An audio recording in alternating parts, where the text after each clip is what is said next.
Hello, everyone, and welcome to another episode of Lore Watch.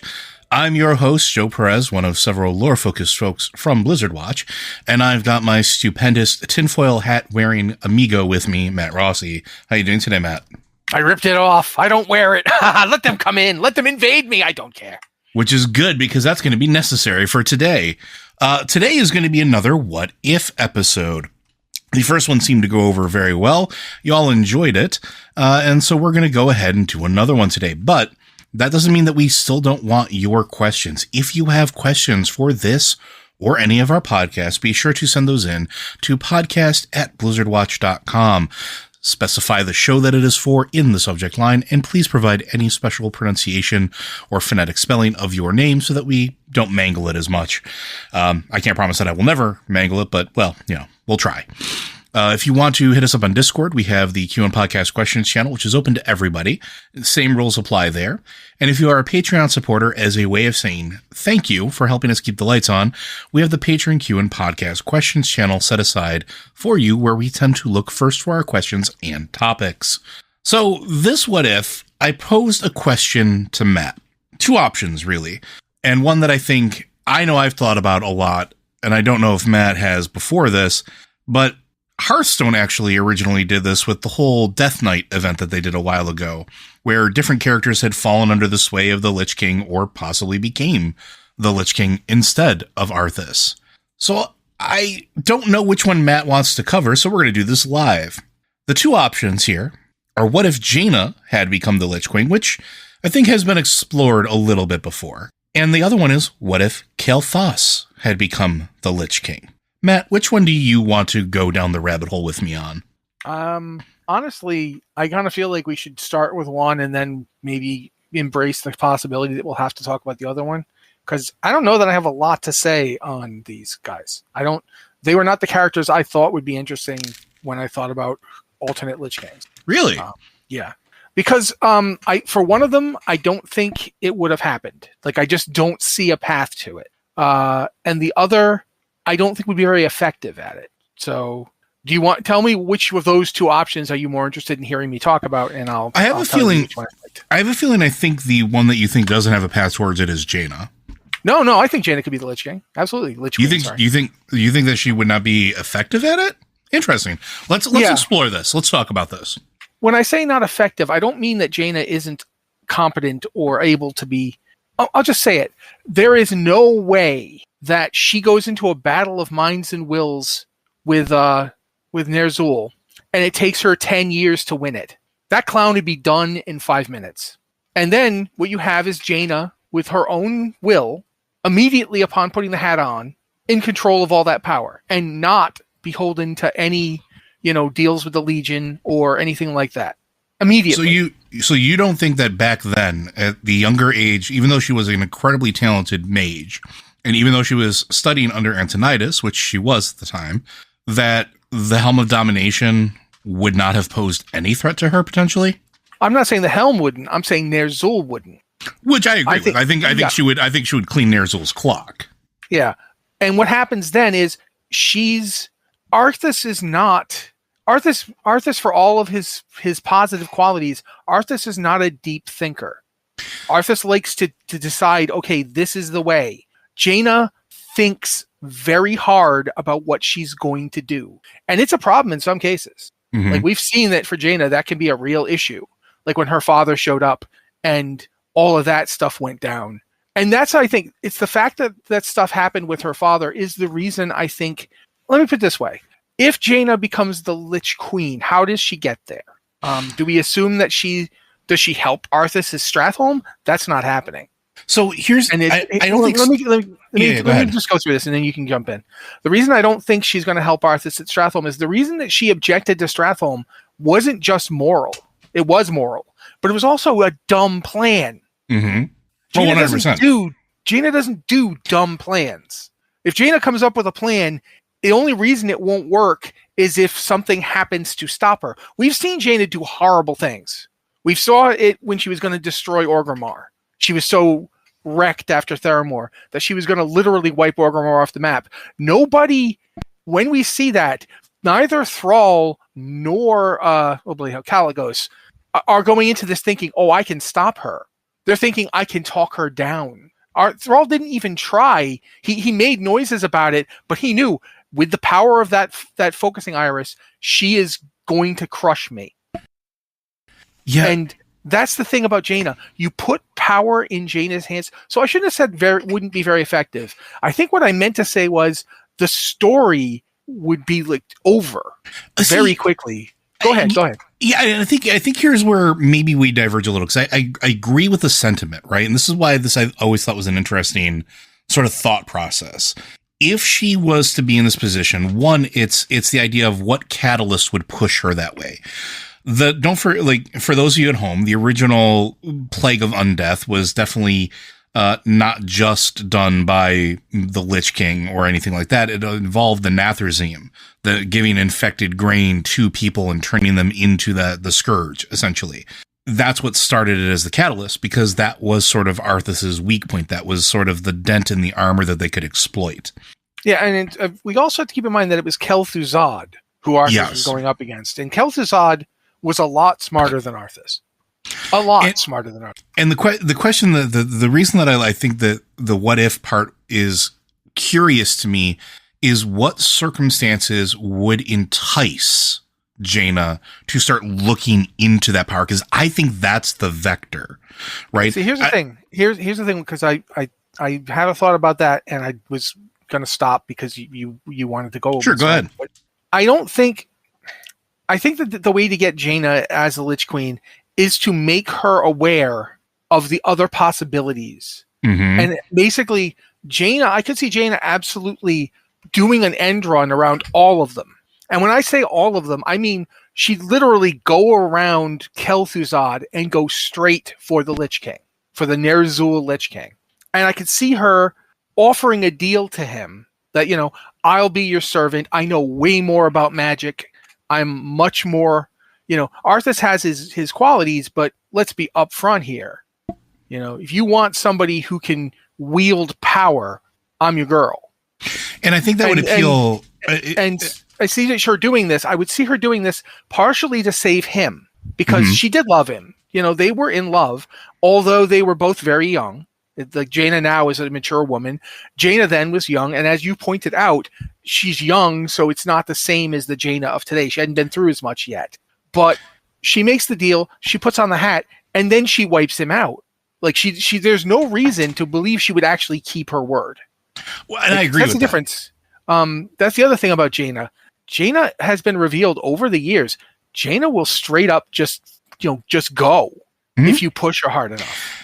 So, and I think that was true, more true in her younger years too, because she was definitely a lot rasher then. Like she was always intelligent and always cunning, but there was a rashness about her. And if you go back and play Warcraft 3, a lot of the discussions between her and Antonidas and any of the stuff it's literally about controlling her emotions, putting them in check, thinking about things analytically, like a mage under the guise of order, right? But here's what I think is interesting. I think the catalyst, if I'm looking at this, isn't that you need to trick her into it. I think you're right, and I think we're on the same page there. You tell her everything, but maybe not in the manner that we think. Because if I would think I would phrase it less tell her everything and more that everything you say to her would have to be true. So, but that's what I mean. We understand this is part of Zoval's plan now. We know this now. We didn't know this back then. But let's look at it through the lens of what we know now as well. Zoval's plan is to remake the universe to essentially defend it, or at least in his own misguided way. And that's sort of the core of it. That's the nucleus of the idea that turned into the horror show that was everything that happened in the Maw. The Nathrezim are working for him. If one of them were to pop up and say, listen, we've been watching you. You've got the goods. You've got the intelligence. You've got the raw power. You need to know what's coming. And here's what's going to happen. We don't know how long, a threat from outside the known universe is going to come, and it's going to start devouring this. And you start showing her things. You start showing her the fall of Koresh. You start showing her, the entities that of the Shadowlands, that they're the devourers that are coming into the Shadowlands and eating anima. You show her like all these things that are true, right? You show her and you're like, what's coming is much worse. And you think the Titans can save you, or the knowledge that you have of the power of Arcane can save you. It can't. You need more. We can give that to you. And we're going to do this with or without you. It would be better with you, because if it's not you, we're going to go get Arthas, because then we can get a general to try to lead our forces. And I think you're right. I think she wouldn't fall under the sway per se. And I think she has enough, even at this time in her life, enough mental acumen to sort of stave off the domination. She would completely oust Ner'zhul. I think that goes without saying. And I think that she, I think you're right. I don't think she would go and end around Kel'Thuzad at this point. I think she would just obliterate him. I think he wouldn't even be a thing anymore. Well, here's the thing. It also depends, too, on when she decides to do this. Because Correct. Here's the thing. If you read the original Ner'zhul story, she's there in Dalaran when they kick him out. Yeah, she knows him. Yeah, they're not friendly. Like he thinks he's above everybody, and she obviously, she's this brash new student of Antonidas. He would view her with, at best, grudging respect for her ability, and at worst, outright contempt, just like he feels for everybody else. Mm-hmm. But if Jaina had been given a more hands-on role in terms of determining what he was doing, and if they'd done it sooner, so that's one of the problems. They let Kel'Thuzad go. Yeah. And he wanders off into the north, and nobody follows him, and nobody determines what he's doing. And Jaina even says, "Are we sure this is wise?" That's in the story. You can go read it. I was just thinking about this the other day. She even says to Antonidas, "Are we sure this is wise?" Just, and they go, "He's destroyed. No one will work with him anymore. There's nothing he can do." And it's like you find it like you can actually feel her thinking, he's an archmage. He was on the council. He just on pure magical power, he's a threat. Yeah. Yeah. No one wants to, they made that, they were being incredibly arrogant. And that's, at the time, she didn't feel confident enough to stand up, because I think in part because of the lectures Antonidas kept giving her about controlling her emotions. Yeah, I think so too. But ironically enough, if she had decided, this isn't happening, I'm not letting him walk out of here and just go do whatever he wants. And ironically enough, this brings in the other person that you brought up originally, Kael'thas. Yeah. Kael'thas is the only person I can imagine in Dalaran who would have helped her. So I have an idea about that too, because I think there's a line here that I think combines where you were going with her and sort of some of my thoughts on it as well. I just want to lay this out and see what you think. Okay. So let's say she dons the helm. She dominates Ner'zhul. He ceases to exist. She takes that power. Let's say that, she bought into she needs to defend Azeroth because this is where she keeps her stuff. I don't think it's long before a couple things happen, because one of the things that I think is interesting about Arthas is he's not a mage. What is everything that the Lich King is basically doing? It's not the light. It's manipulating anima. It's adding essentially that arcane twist to it. I think she starts dissecting that. She starts to understand that more than anybody else. And then she starts to realize the true nature of that power. And I think the reason it becomes a more scary proposition is because now she realizes she doesn't need the Nathrism. She doesn't need Zolval. She doesn't need essentially anybody, as long as she has a conduit to that power and is able to have full control over it. She did it once, she can continue to do it. And I think a couple things happen. One, she starts reaching out to people like Kael'thas. Kael'thas was in love with her. Mm-hmm. He would do anything for her. If she were to pull him aside and say, this terrible thing is coming, your people understand what it's like to run from persecution. What happens if whatever comes down takes everything away from us? Will you stand with me? And he joins up, because I don't think he tells her no. No, let me put it this way, though. What I was thinking that I think we should throw into this is quite simple. Arthas built Ice Crown Citadel on top of the soul engines. And the soul engines were part of a gigantic energy absorption technique that would connect to where? Zereth Mortis. And why did he do that? Why was he building this thing? I don't think he knew. Well, I think he knew. I just don't think he knew why. Yeah. He knew where to do it.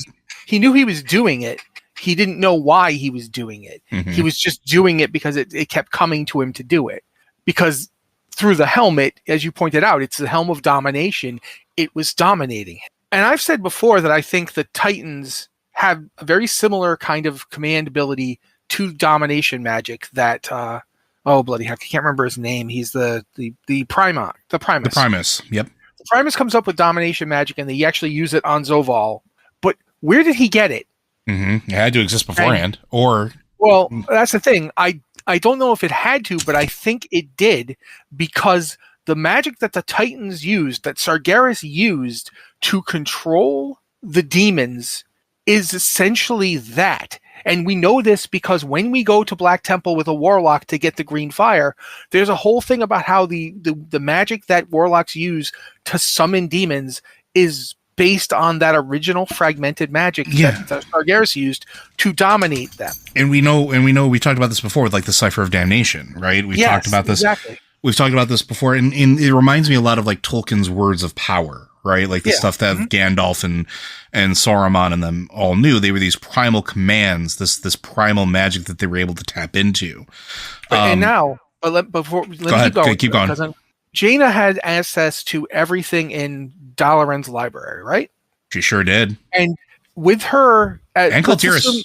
Yeah, and Kultiris, but theirs was not as good as Dalaran's. But yeah, there might have been something there. But more importantly, she would have met... We know that during the events of Warcraft 3, she met Medivh. She absolutely met Medivh. So now she knows there's also books that have even more information in Karazhan. So let me break down where I think we're going to go here. Let me break down what I think Jaina is going to be doing. You start off with Jaina deciding to save people or to save the whole world. She's going to take this power. She's not going to let Arthas have it. She's not, she knows that they're trying to manipulate him. So she throws herself on the sword, so to speak, out of love, not just for him, but of the whole world. She puts the helmet on. She takes Ner'zhul out. But because she's basically done an end run around Kel'Thuzad and everybody, and the Nathrezim, like maybe the Nathrezim contacted her at first, but she's going around everybody at this point. She's done the thing. She's made the deal. Now she has Kael'thas as somebody who has not seen his city get destroyed. Yeah, that's true. Because Kel'Thuzad is never died, and thus didn't. And Arthas didn't lead the. And Arthas wasn't there to lead the march because Arthas is in the Lich. It wasn't the Death Knight at this point. He didn't have Frostborn. Yeah, Kel'Thuzad is still alive and therefore doesn't need to be raised. There's not going to be a spell summoning Archimonde because she's going to just kill his ass. Sorry. That's our one. She's just going to kill him and probably raise him to advise her. So he'll be a Lich, but directly under her control. And so Kael'thas, she can just basically show Kael'thas this is what they were going to do. He was planning. He was planning to die. Like, here's what he was planning to do. So she tells him all that. And meanwhile, she knows about the Cipher because the Cipher of Damnation is known to them for one very simple reason. Because a dwarf mage and warlock named, Tharasan, Emperor Tharasan, used it to blow up areas right next to Stormwind to create the Blasted Lands and the Burning Steppes. Like, not the Blasted Lands, but the Burning Steppes. He created the Burning Steppes by using the Cipher to pull Ragnaros into our world. He was going for something a lot less big than the Fire Lord. Oopsie, boom, blows up Blackrock Mountain, blows up the surrounding areas. It's an explosion so powerful that the combined armies of the Wildhammers and the Bronzebeards see it and are like, they can't possibly have survived that. We're just little. And as far as everyone knew, that is in fact what happened. She would have lots of different ways to find out about it. There's also another interesting avenue of knowledge here that the reason I bring up Kultiris is because I agree with the Cipher Damnation stuff, and I think that is really, really important. But I also think that if she's seeking knowledge on this power, I think she starts looking into the Drust. Yeah. That's not actually a bad idea. That's something that will probably occur to somebody from Kultiris. And think about it, like she's heard these stories, maybe she sees the similarities, right? She starts seeing, and we've talked about this before, Yeah, the Drust are basically Vrykul. Yeah, we know that they're very similar. Yeah, they're Vrykul, but they're Vrykul that are shoving are capable of shoving their souls into vessels. They're capable of doing a lot of the warlocky things that we would normally attribute to Gul'dan or Ner'zhul knowing about. That, you know, maybe is knowledge she has. She starts seeing lines there, and this is where I think it gets scary, right? Because not only is she doing an end around. Not only is she gathering all this knowledge, but she's seeing the threads in a way that I don't think anybody has before. And she's got the avenue of that power. I think she has the potential to create a better undeath spell. Not necessarily... Go ahead. Go ahead. No, I wanted to use something else that you just made me think about. The Drust were very good at druidism around death. Yes, they were. And imagine you've got a Lich King who, instead of having the shamanic training of Ner'zhul, and we don't know if she wouldn't still have access to that. She might have been able to rip it out of him. Probably. So she might have access to shamanism as well, which would go into ancestor worship and so forth to a degree, and therefore something new, a new way to look at how souls work. But we knew that the Kultirans were also doing ancestor worship as well, so she has an avenue of a history of people that did that already. And then she'd have the Drust aspect where she could look at druidism and see a parallel. Because the thing is we already know that, like, for one example, we know that necromancy can be done with any power source. Yeah, it's been said that it's not necessarily an inherently evil, dark thing. It's just power. Yeah, but think about this. That means, and what we've seen with the Drust means that druidic magic can be done with any power source. Mm-hmm. Which means all these various magical traditions can be done with any of the fundamental forces that create the Warcraft cosmology. You could do arcane magic with Fel instead of just doing Fel magic. You could manipulate chaos with arcane magic. You could use order to fuel chaotic effects. All of these things can be compatible, or at least there seems to be a possibility for that. And that means that Jaina would be, being a mage, being someone who's very logical and very rational, but at the same time extremely strong-willed and emotional, as you pointed out, she'd be looking at all this and possibly insulated from her emotions by the fact that she's now the Lich Queen. Guys, I don't know if the Lich King / Queen is technically undead. I honestly don't know. Technically, I don't think it is, right? Like, at the time that Arthas takes on the mantle, Arthas is still alive. He hasn't ripped his heart out yet. That was afterwards. Yeah, and when Bolvar becomes the Lich King, Bolvar wasn't dead before. He's not dead now. When he stops being the Lich King, he's still not dead. Well, in fact, because of the dragons, he might never be able to die. But he was the Lich King. So if Jaina's not undead, but she can use the power of undeath, she can use it. I think you're looking at, she's going to start mining the hat. Yes, that's exactly where I'm going. Yeah. She's going to start looking for, like, all right, you're telling me all this. How much do you know? And she can look into what Zoval is planning, because Zoval at this point is still trapped in the maw. Yeah, so go ahead now. This is where I'm getting, because one of the things that I think is a weakness of Arthas, and one of the main reasons his plan failed as a Death Knight and the Lich King is because he understood resources that were put in front of him. And he looked at a finite resource. He looked at repurposing the Scourge. He looked at essentially killing his own citizens to enlist an army. Instead, I don't think Jaina does that, right? Jaina, like we talked about, she's got her own will. She's not going to kill her friends. She's not going to, destroy whole nations. She's going to recruit. Instead, she's still a diplomat at this point. And I think two things happen. I think you have her going to her friends or people that she thinks she can trust, like Kalthas and and other leaders, and recruiting them, telling them what she knows. At the same time, she's mining the hat, and she's learning about this power that, okay, so the Drust were able to come back. We know that they were doing these rituals. The hat has already got something on this.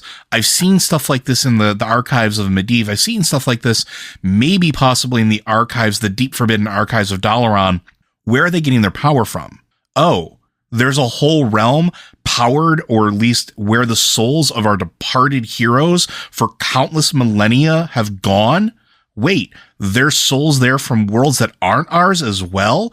Because I think she gets to that point. I think she mines deep enough that she starts pulling some of that data back, because that helm is still tied to the realm of the Shadowlands. It's still tied to the realm of the death.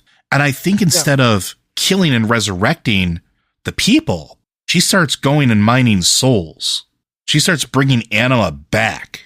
Yeah, I mean, I really do think that that's one way she could go about it is to bring people back from the Shadowlands, because we know shove them in Druss bodies. Yeah, well, we know that Odin knows how to do that. Yeah, Odin got that information by Helya making a deal with a servant of Zoval, not even Zoval, a servant of Zoval.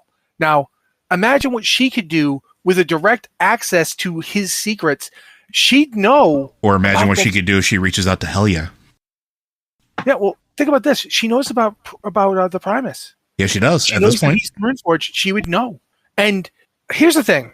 Zoval is very powerful, but he is trapped. That's the whole reason he wants somebody on this side. If Jaina is there and she's not following his plan, he'll begin reacting. He'll begin trying to create other minions to do it. He'll use the Nathrazim and so forth. So she's going to go along with it as long as she needs to. Until she can take the turn. Yeah, she'll build all that stuff under Icecrown. She'll build the Saronite fortress. It's very interesting to me that Zoval has the Lich King build stuff out of Saronite. When what is Yogg-Saron keep calling himself? The old god of death? Like, why? Like, aren't you rivals? What's going on with this? Unless it's quite frankly the case that Zoval's that Yogg-Saron's not lying, and he really is the old god of death. Why do they have an old god of death? Well, we know that the Void can go to the Shadowlands, right? Maybe he's not the old god of death in the sense of that he has any special magical connection to or power from death. He's the old god of death because he's the old god who is assigned to help invade the Shadowlands. The Shadowlands. Yep. Yeah. Yep. And Same so thought. that's why they're using him to create the machinery that they're going to use to connect Zereth Mortis to Azeroth, because that's the easiest way to bridge the Shadowland barrier. Because Zereth Mortis, you have to get there from the Shadowlands. And that's got me thinking about, this is an even weirder thing to think about, but think about this much. If Azeroth is as important to the existence of the reality as we think it is, and it seems to be pretty freaking important, if Zoval was like, oh, we got to connect it up to Zereth Mortis so we can change reality, then it's very likely that there was something here already for them to plug into. There had to have been. Yeah. And I keep looking at where Icecrown is, and it's right next to 2 Titan facilities. It's right next to Alduar, and it's right next to the Engine and the Makers. Yeah. Then 3, because it's also next to the, what is it, Winter Scourge, the PvP zone. Wintergrasp. Wintergrasp has a Titan facility right there. Yeah, with big one. With Titan Watchers down there in it doing Titan stuff, and they're all right there around Icecrown. And he builds this enormous structure and builds all this stuff underneath it. And we keep saying he builds it, but what if he didn't build it? What if he just grabbed hold of it? And think about what this implies. Like, the Titans have a similar thing to the Helm of the Domination magic. They can do a similar thing to demons and to elementals. Helya even helps build an elemental plane. Oh, also, I want to point out that we're talking about these facilities. Reason that I bring up the Engine and the Makers is because the Engine and the Makers is part of the Forge of Wills, which I think is relevant here. Yeah, absolutely, because you can make bodies there. You can make Titan Forge bodies there. And then you could put any spirit you want in. Yeah, there you go. I was getting there. So yeah, think about, like, if these facilities, if the Titans were doing more than just building facilities to try and heal Azeroth, if they were building facilities to connect Azeroth, like, were they doing it willingly? Or even aware of them doing it? Yeah, and I don't think they were. Like, we talk about them having programming. I think it was just something they felt they needed to do, maybe. Well, that's the thing about being orderly. We've talked about it before, how order can be both imposed and sought. Like, you can want things to be regular and for them to be reasonable and for them to make, logical sense. And you can want to impose your will on things. And the second, giving things orders is essentially dominating them. Yeah. It's the same thing.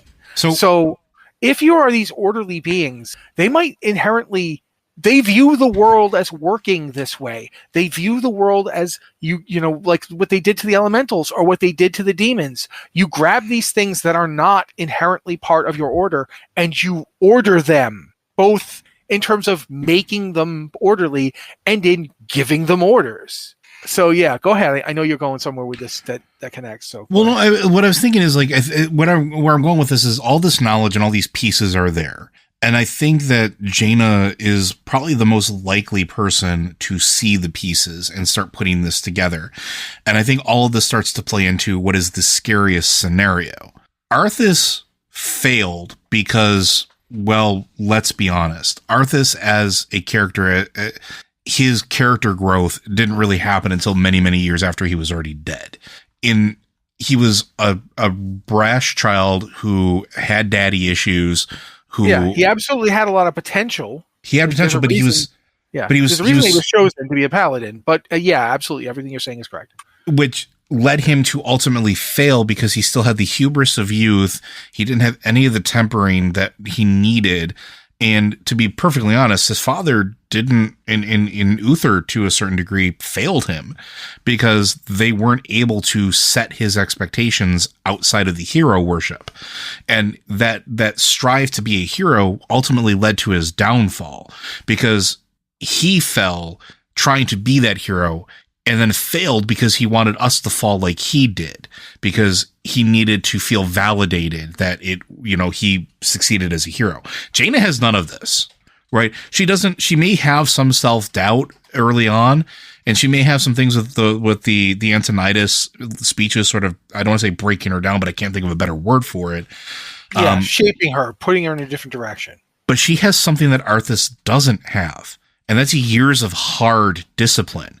Because unlike the light is viewed as a gentle thing or something that can be wielded as a weapon in very specific circumstances, but it's almost at this era being treated as something that heals or is used in defense, right? This is what he's being taught.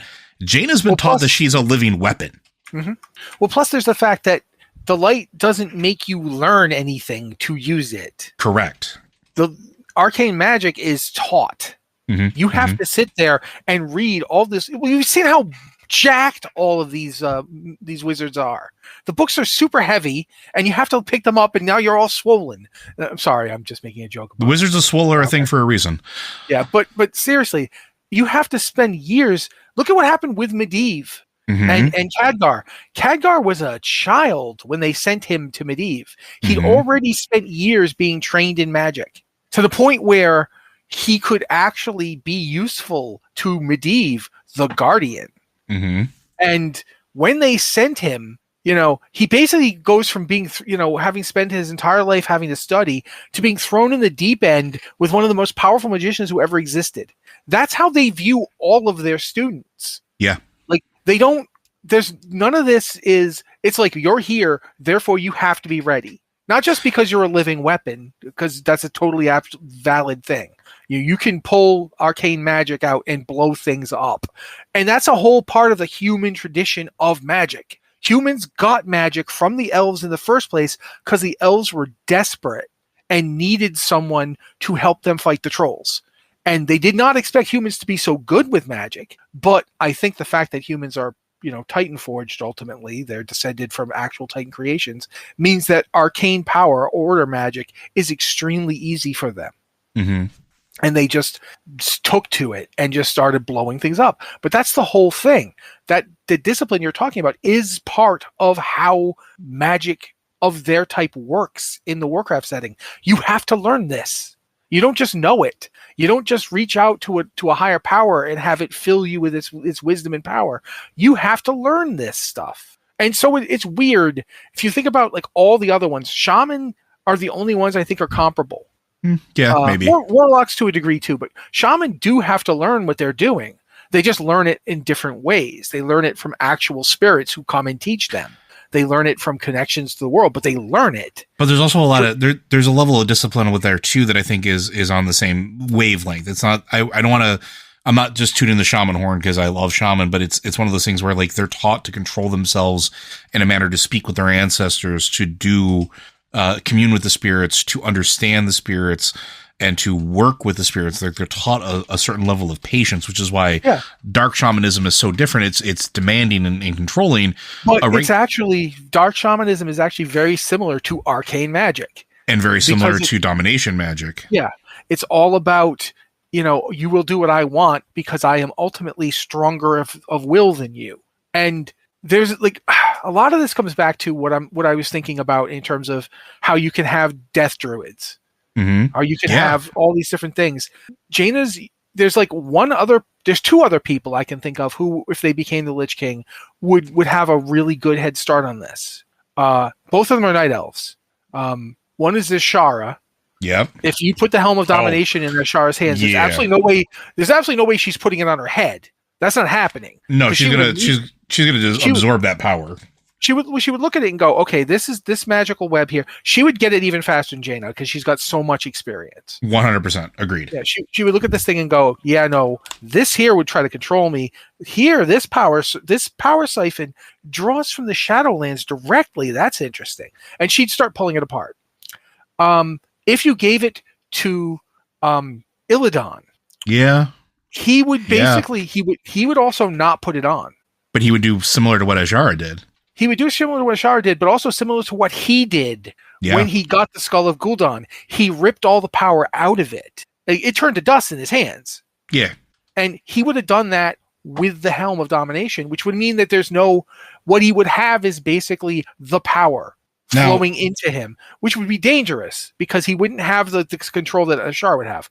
Or the control that Jaina would have. But keep in mind, these three are all trained arcane magicians. And I highly recommend going through the Legion quest line that shows you the Illidan storyline, what happened with Ravencrest Manor and the Moonguard.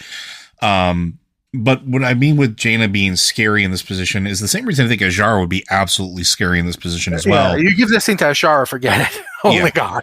But I think the reason that it becomes scary is, unlike Arthas, I think Jaina wins, but I don't think she wins in the same manner of like global destruction. Instead, I think we almost get a totalitarian state under the rule of Jaina the Lich Queen. See, here's the thing. I don't think we would. And you want to know why? Why? Because she wouldn't need to. You in fact set it up why she wouldn't need to. When you said that she'd be a diplomat, she'd go forth and she'd find the people that she thought she could trust and she'd reveal what she knew. The first people she would try to bring on her side would be the Council of Six. 100%. And she's Antonidas' prize. She's his like baby girl, essentially. I think she has a decent chance of getting Antonidas on her side. And Not perfect, but a chance. And the thing is that while she's got the access to the helmet, she's got access to domination magic. Yeah, which means she could dominate him. Well, that's what I'm saying. Like, I agree with you, and that's where I'm kind of going with this. But keep listening. She controls Antonidas, but she doesn't let him know she's controlling her. Of course, it's subtle. And she then from them she uses the Council of Six to reach out to others. And essentially, your idea about Kael'thas, I think that she basically makes the deal with Kael'thas, and I think in the back of her head she'd know, okay, he has these strong emotions for me. But unfortunately, strong emotions are not acceptable right now. I can't have them. And therefore, his strong emotions, he's just going to have to deal with them. Or I guess I could deal with them. Mm-hmm. So she gets Kael'thas. He's now, essentially, he becomes a king or prince regent of his people. Like, Anastarion's not dead, but through Kael'thas, she basically has a route to control Anastarion when she needs to. She can do the same thing through Arthas. Yeah. Although that's the thing, that's the problem is Arthas. Arthas is to her what Nathanos was to Sylvanas. Yeah. Like Nathanos is the only person who could make Sylvanas lose control. Like when she finds out he's dead, you see that look on her face, like what? Like, when Tyrande says, I did it to him and I'll do it to you. So I'll skip through a lot of this. Arthas sees the woman he loves turn into this. Mm-hmm. And he knows she did it for him. I mean, she did it for lots of reasons, but he, in his heart, because he is that kind of person, she did it for him. So now he feels guilty. We've seen what Arthas does with guilt, because that's the whole thing that destroyed him the first time, is he couldn't stop it keep in mind, there's this whole bit in Warcraft 3 where Arthas and his people go to Hearthglen. And this is the crux of why he wanted to blow up Stratholme. It's because he went to Hearthglen and he didn't destroy the grain immediately. He didn't start killing people. He tried to help them. And he saw what happened. And they all turned, and most of his guys got killed, dragged down by them. He barely escaped with his life. And that's the first time he failed. And that failure is what put him down the road to becoming the Lich King, because he could not tolerate it again. He could not allow this to happen again. Nothing was too much to prevent this. But imagine now he sees Jaina has turned into this thing, and she's doing stuff, and he knows that it's not to be trusted because it comes from the same place as that plague that killed all those people in Hearthglen. So what does he do? Jaina's a deeper thinker, but he's a general, as you pointed out. He's very strong-minded in terms of planning and tactics, and he has someone who's better than him. Mm-hmm. He goes down and he grabs Varian. And keep in mind that this would be before Varian's wife died. They just started rebuilding Stormwind. Varian's life is doing great. And he goes down to Varian, the guy he had his paladin ceremony in Stormwind Cathedral, mm-hmm. so that Varian could be there. He goes to Varian and he's like, this is wrong. I know this is wrong. And now that's the biggest gift Arthas could give Jaina. Because now Varian's going to want to talk to her himself. And he is a better tactician than Arthas, because he lived through the destruction of Stormwind, right?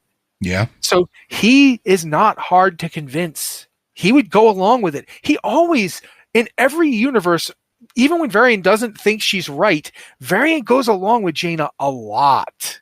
He's often going along with Jaina. I think he would this time. And when you get to a certain point, she doesn't have to rule as a totalitarian dictator. She doesn't have to rule at all. Well, so and that's the thing. I think we're basically both saying the same thing, but we're saying it differently. Yeah. My theory is that my problem with Jaina as the Lich King is that I think she'd be too good at it, and therefore there's not a lot of drama to this. Well, maybe not. So hear me out on this one. So I think there's an element to this where when I say totalitarian, the other thing you have to understand, or at least take in consideration here too, is while we're giving her a lot of credit, a lot of the things that you're ascribing to her are later on in her life. And that's true. One of the things that I think is necessary here is to understand that as a younger person, what is one thing that Jaina always wanted and strove for, no matter what, even when the chips were down, even in the darkest of situations, she wanted everyone to get along. What does she have the power to do now? Well, yeah, I mean, that's pretty much my entire thought, is that she would basically use that power to get everyone to get along.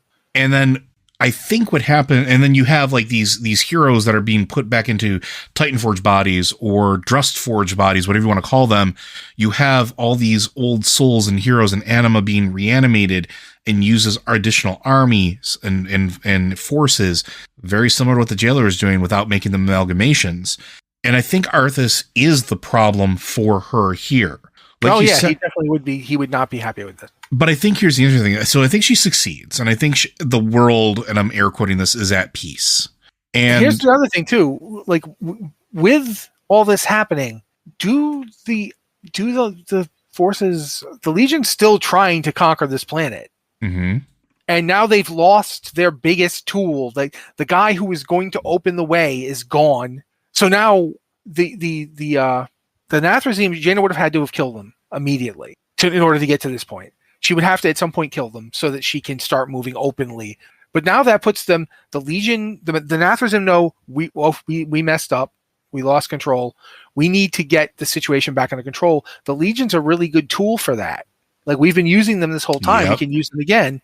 And the other side of the world isn't in any way, shape, or form united with these people unless Jaina decides to go over there. And they're not going to be like, oh, well, you're a horrible undead thing. Yeah, we absolutely want to do what you tell us. You know what I mean? Like there's that whole area isn't part of what's going on here. And how does Jaina tackle that? I think that's a big place where she could get in trouble. Yeah, and I think so too, but I also think that what winds up happening at least a little bit here, and this is where I think Arthas becoming a problem is you hit the nail on the head. And this is where I think the conflict starts coming in, It's years later. Everything is maybe, I don't want to say calm, but like her plans are in motion. Maybe she's going to try to subjugate the Legion next. Maybe whatever her move is. While she's doing this, Arthas sees her slipping further and further away. Because again, it's not that she's not smart. The problem here is she might be too smart. And this sounds like she's too much suppressing her. She's suppressing her emotions. The things that led her to start doing this. In a weird sort of way, it's the opposite of the Arthas problem. It is exactly the opposite of the Arthas problem. Well, so we're on the same page, but I think for me, what makes it at least a little bit interesting is that I think Arthas then starts to form the resistance. He's become older and wiser. Maybe he's taken over as leader of Lordaeron. Maybe his father has passed away from old age. Maybe his father's in a Titan Forge suit, walking around, but he's no longer, the king. He's like, well, I'm dead. I'm going to go fight on the front lines again. You take over. You are now in charge of our people. But he starts to see the cracks, right? He starts to see the little miseries, the little pains. And he's old enough now. Uther isn't gone. Uther's still there to tutor him and has been for as long as he's been able to be alive. Maybe Uther is brought back if Uther dies of natural causes or dies on the battlefield, and he still gives counsel to Arthas. And Uther is also a very strong and very smart individual and a very strong character person that maybe has the ability to fight against domination magic to a certain degree. Plus, I mean, we know full well that she's going to not use it unless she has to. Correct. And also, she's also not doing one other thing that might be a factor here as well. She's not wielding the light. And That's so now, true.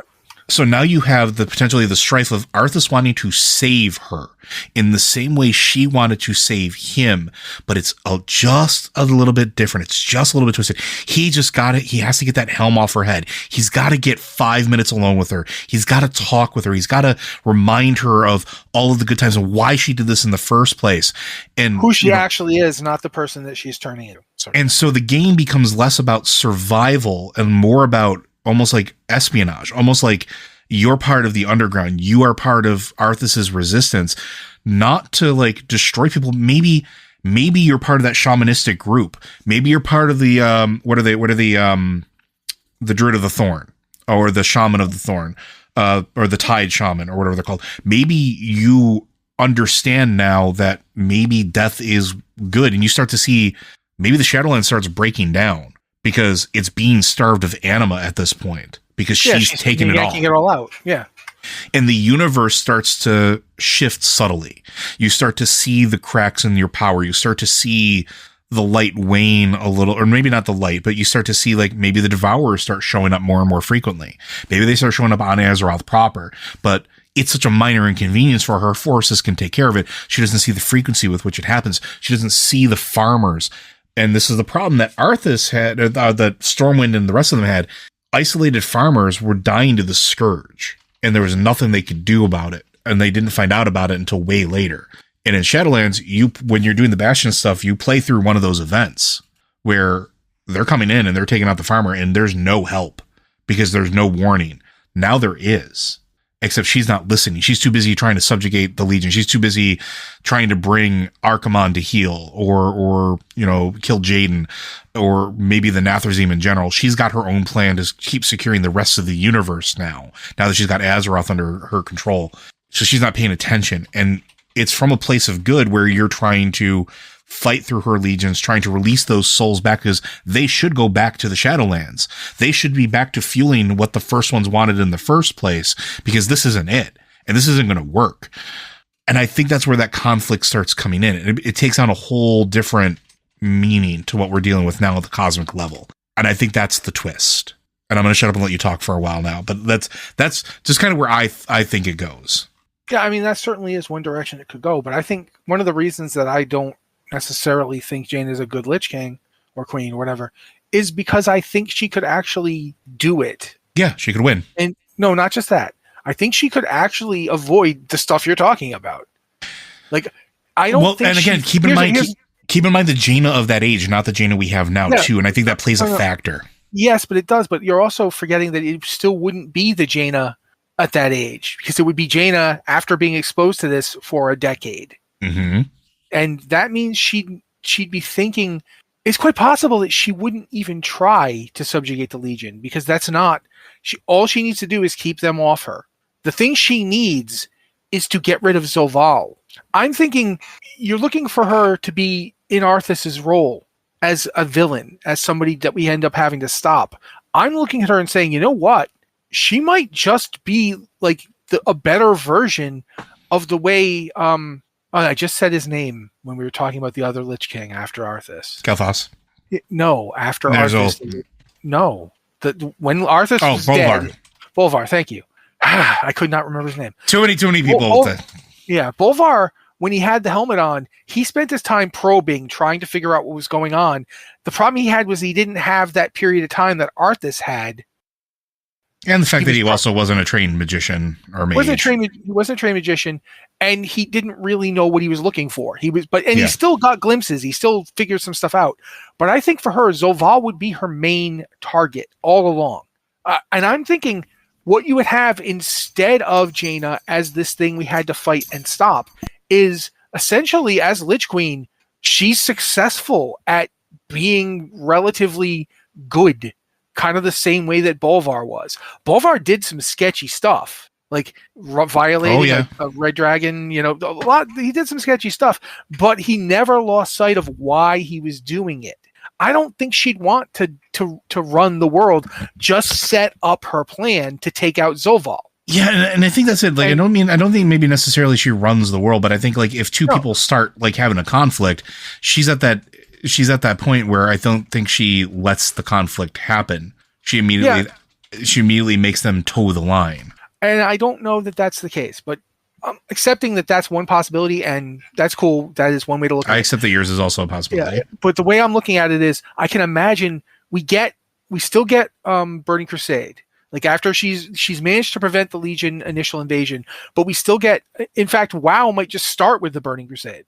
Like she decides, using the people that she's got connections with, we're going to go and we're going to stop them from coming to here. And the first step to doing that, and keep in mind, again, we've talked about how we haven't really decided what happens in Kalimdor, because we know Kalimdor is crucial to the Legion's plan to destroy the world. They want to blow up that world tree.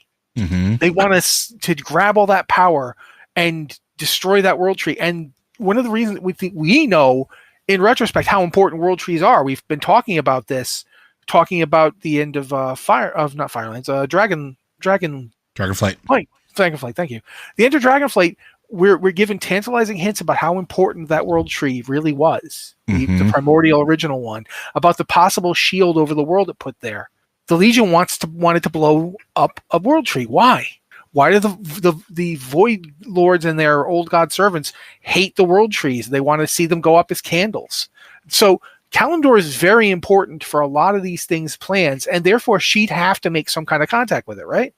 What kind of contact does she make? How does she make it? How does she get around? Does she send Kael'thas? Do the blood elves, who aren't blood elves, they're high elves, there would be no reason for them to ever They would be high elves. They would never be blood elves at this point. Yeah. So do they go over? Do they make contact? Do they have like old ways to reach them that they don't use very much?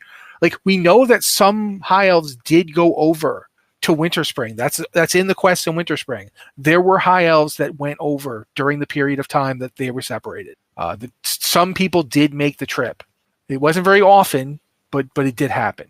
I think that the World of Warcraft we'd have would essentially be reaching out to those places on Azeroth, kind of like it actually has been, except that Kalimdor would be one of those places that we'd reach out to. It would start very much in the Eastern Kingdoms. Yeah, it would have to.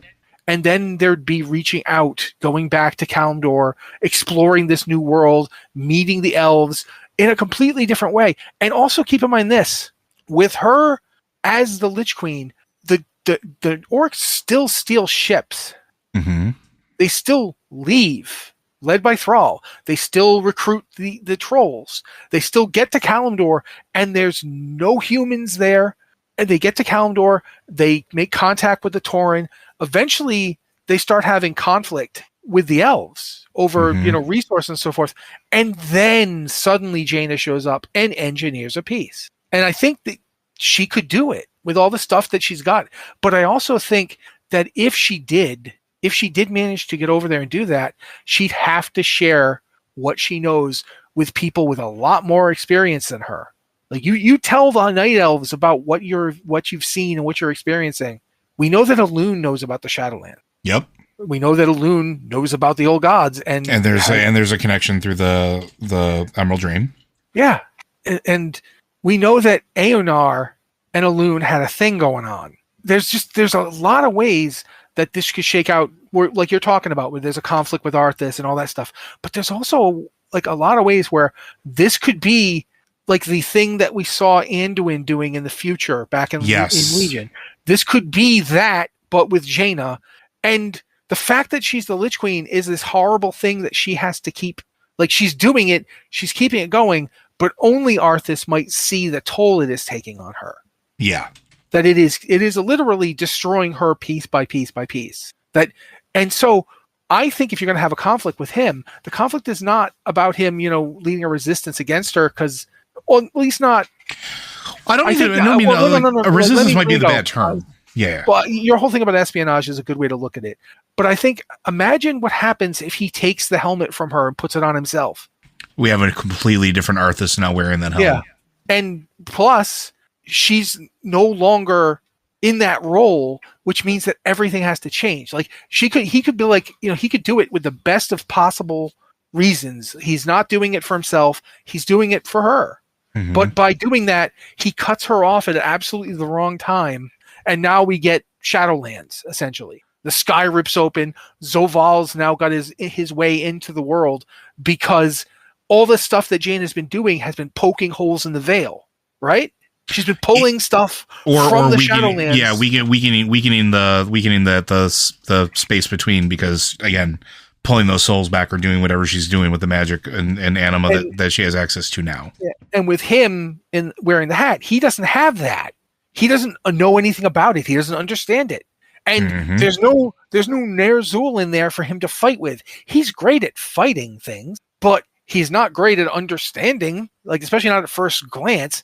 And this isn't that he's stupid. He just does not know what, he's not an arcane magician. He doesn't know about all this stuff. So it's quite possible that he just goes immediately. Like, he's just dominated. Yeah.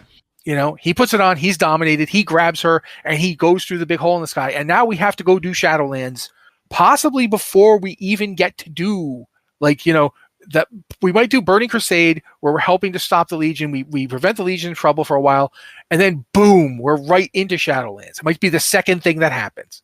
Yeah, because Wrath of the Lich King never happens at that point. Yeah, or it's basically it becomes Wrath of the Shadowlands. Yeah, it's both at once. Boom, we got it all. And you've got Arthas as a major villain, but he's doing the Anduin thing. He's being piloted. Yeah, and there are ways to do this, but I honestly feel like Jaina doesn't work as a villain, even with this power. Yeah, I don't think she'd ever be somebody we'd fight, but she could be somebody that is very important to the story. Yeah, it's an that's why I always thought it was an interesting discussion, because we're sort of running out of time here, but I just want to kind of pull this out. Is Jaina as a character has filled so many roles over the years, and one of the things that always comes up is Jaina as a potential villain, but that can mean so many nuanced things. Villain at this point isn't necessarily that you're always the bad guy, but I think it means more the focus or focal point of the story, that everything hinges around that point. Yeah, I mean, it's safe to say that in a way she's kind of like an anti-protagonist or something. Because you're the protagonist because you're playing the game, but she's really the mover and shaker of this idea if this was an actual story. Yeah, I get that. Yeah. Unfortunately, however, because we've used up all this time talking about Jaina, we didn't even get to my thing where I don't think Kel'Thas would go for it under any circumstances. Yeah, I mean, this is maybe, if you guys want to hear us talk about that one in another episode, let us know. Because I literally have a notepad next to my desk where I've been scribbling down notes and ideas for like a week on this topic. So I think we're going to call it there unless there's anything else you want to add. Only that I have a ton of stuff involving the Titans that would have played into this, but we just don't have time. This is the problem with us doing these things, is that we just never There's have so much time. we can do. Yeah, there's just so much more to this. Like, I'm sitting here as we're talking, the two of us are both coming up with stuff, and it's like, ooh, okay, but what about this? So yeah, there's like, we didn't really get to talk about what the Horde would be like in this circumstances. Horde would be completely different. I think it would be fascinating to see the Horde with that stuff. But go ahead. Let's pose this to the audience. If you want us to do a part 2 on this and finish exploring the volumetric differences of how World of Warcraft would look under this, going into the aspects of the Horde, going into how things would structure, like with Mists of Pandaria and things like that, let us know. Maybe we'll do a part 2 on this. But until then, Blizzard Watch is made possible due to the generous contributions at patreon.com/BlizzardWatch. Your continued support means that this podcast site and community is able to thrive and grow. Blizzard Watch supporters enjoy exclusive benefits like early access to the podcast, a better chance at having your question answered on our podcast with a queue, and an ads-free site experience. Again, if you have questions for this or any of our podcasts, be sure to send those in to podcast@blizzardwatch.com. Specify the show that it is for in the subject line, along with any special pronunciations of your name. You can also hit us up on Discord in our Q and Podcast Questions channel, which is open to everybody. Same rules apply. And if you are a Patreon supporter, as an additional way of saying thank you for helping us keep the lights on, the Patreon Q and Podcast Questions channel is there for you, and we will always look there first for topics and questions. But with that, folks, we'll see you next week. Pumpkin Ghost.